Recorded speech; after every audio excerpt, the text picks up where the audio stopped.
Penn State and James Franklin, no more. It is done. James Franklin is fired from Penn State after 12 long seasons of up and down. I would label this a successful tenure. However, there's ceilings to success, and of course, the ceiling was not where Penn State wanted that ceiling to be. This is a program that absolutely feels as though they should be winning national championships, and they absolutely should. And James Franklin was not getting this program there, nor were they really finding any consistent success past the ceiling that he had set. So I want to talk about this, and I want to talk about the coaching carousel as a whole, kind of where it stands right now, because this is shaping up to be one of the more chaotic coaching carousel seasons we've had in a while now. Every year there's hirings and firings, but something about this season is just giving me this feeling that it's going to be pretty chaotic. And I think there's a couple things to attribute to that we'll hit on as I kind of get into this. But let's stick with James Franklin. Let's start with him. All right, a couple stats I want to throw at you. First of which is his overall record. All right, so James Franklin was 104-45 in his time at Penn State.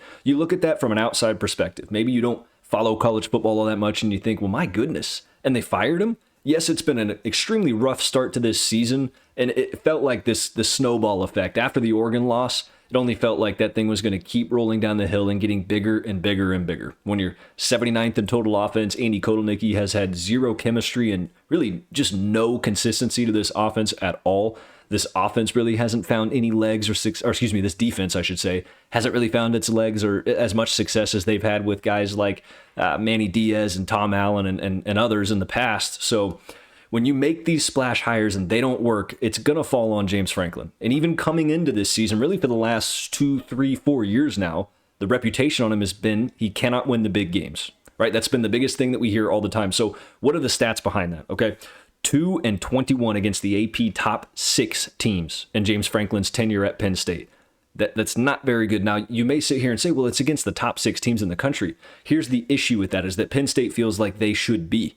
And oftentimes they've been ranked in the top 10, at least, relative to should be a competitive game. And it just hasn't been. And even if it has, he cannot seem to get over that hump. When you expand that out to the top 10, he's 4-21 against the top 10. So again, 2-21 against the AP top 6, 4-21 against the AP top 10. So, it gets a smidge better, but still not at the level at which Penn State feels this should be. The toughest side to this is overall, okay, there's been 8 double-digit win seasons for James Franklin. There was a Big Ten championship in there. There's been a lot of things to love about this tenure.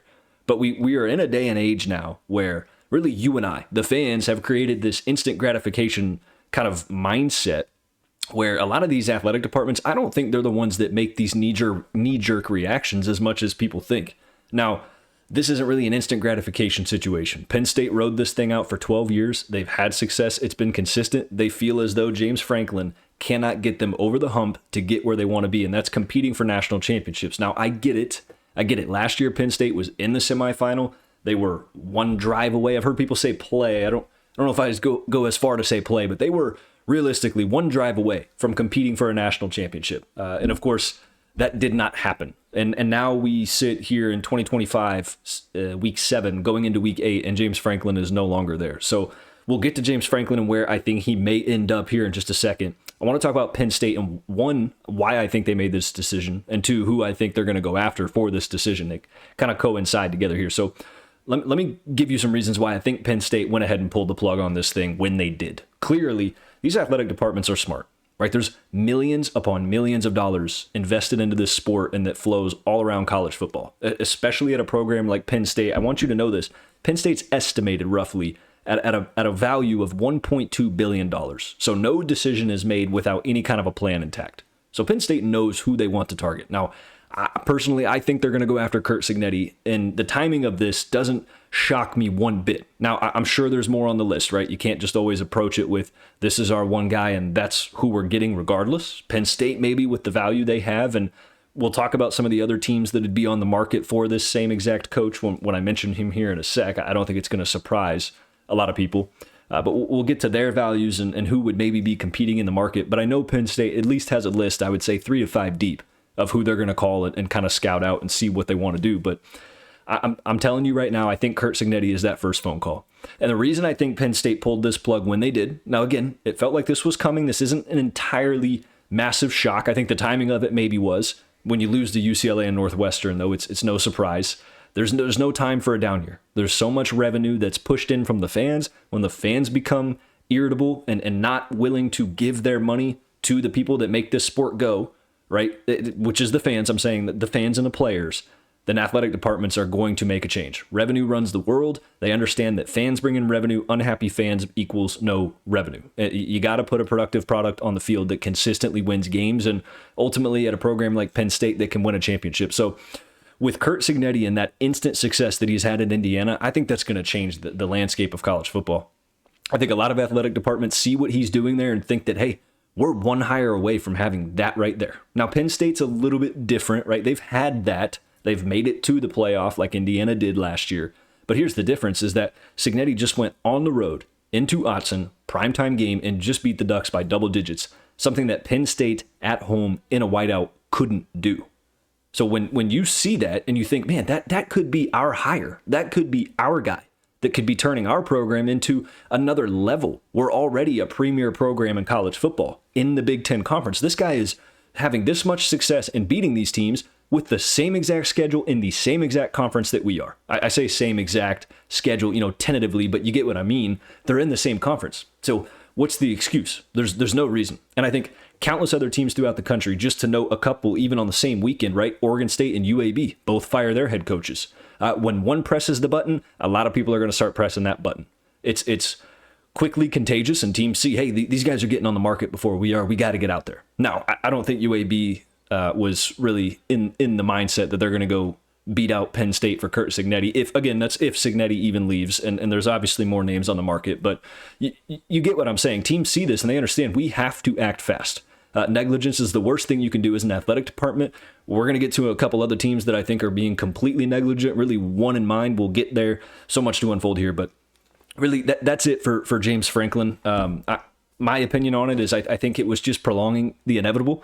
I don't know if James Franklin was going to win a national championship at Penn State. He went through how many different staffers that had ounces of success, maybe meters and quarts of success, and it felt like this could be the year.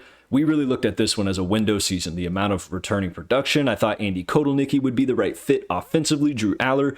There was just so many things coming into this season that I thought this could be the year, even with one or two losses. Although it was at a point where Franklin really was in a Ryan Day-esque situation where he just couldn't afford to lose to certain teams in the regular season. And it just so happened when that happened, the wheels fell off. So, look, like I said, I think Penn State sees success going on elsewhere instantly, that instant gratification mindset, and they think we're one hire away from having the success that we want and getting to that next step, which for Penn State, again, it's winning championships. It's not 10-win seasons anymore. They've had that. They want to win championships. One thing I will note, when you look at Penn State's schedule next year, my goodness, if they were to get a guy like Cignetti that's used to a Big Ten schedule, that thing is a cakewalk. Comparative to what they've played this season and in the past, Penn State always comes out and plays 3 preseason games to start. They don't really have their first test till I believe they travel to the Big House, if I'm not mistaken, like week 6 or 7 next year. It's like their first true test. They have Maryland crammed in there. I think they play Temple in like week 2, but nothing to be afraid of with Penn State. I know there's a lot of decommits, but again, I just think with the right guy, whoever they end up getting, I think it's going to be a splash higher, and it's a very favorable schedule. So curious to see what Penn State does, but that's the end of that tenure.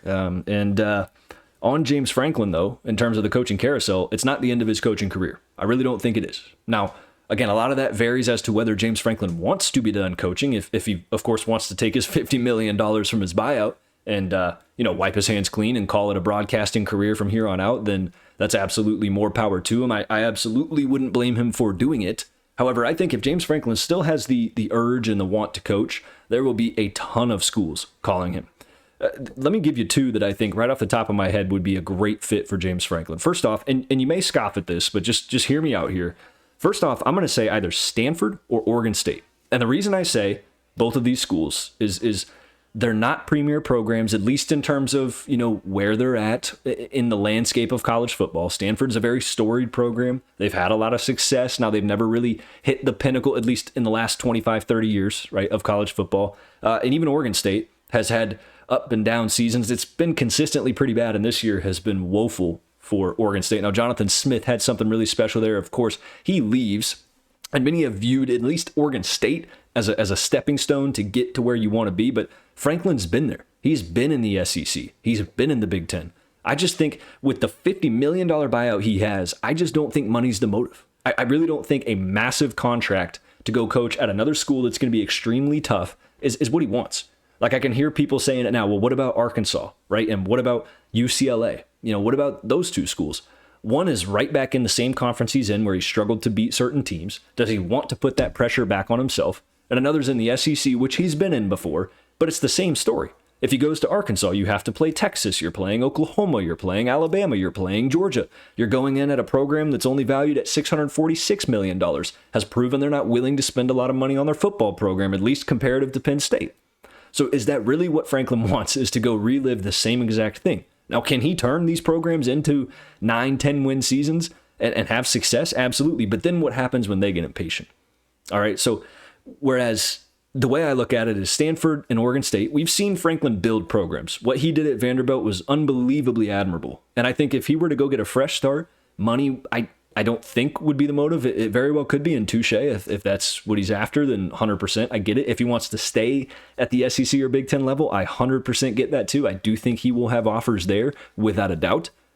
But the biggest thing I look at with this is if he just wants to take a deep breath, take the pressure off of him from the media, takes the pressure off of him, I think he could go put a good portal class together. I think there's a beautiful thing to James Franklin is how well of a recruiter he is, how well of a player's coach he is. No scandals, no drama, just a lovable guy. From every player I've read, every coach that's been around him, every media personality that's talked to James Franklin has nothing but good things to say about him. So I really think he would be an awesome fit at a program like Stanford or even UAB or schools along those lines. So curious to see how it all unfolds for James Franklin. Lots more to get into in the coaching carousel talk. I will have another video out on some of the schools that are still open and moves that haven't been made yet. But I appreciate you guys for tuning in, and I will see you in the next video. Thank you.